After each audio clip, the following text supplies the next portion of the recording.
होत्या. श्यामला वाईट वाटले होते. त्याला आई म्हणाली, श्याम, वेली म्हणजे फुलांची आई. तिथेच या कळ्या फुलतात.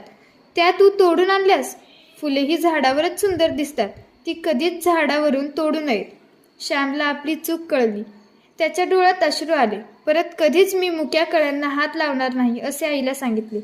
निसर्गात किती सुंदर फुले, झाडे, वेली, पक्षी असतात. त्याचे रंग आपल्याला आकर्षित करतात. म्हणून का ती सर्व तोडायची? तर नाही, उलट निसर्गातील या सुंदर गोष्टींचे आपण रक्षण करायला हवे. फुले जितकी वेलीवर सुंदर दिसतात तितकी तर देवाजवळही सुंदर दिसत नाहीत.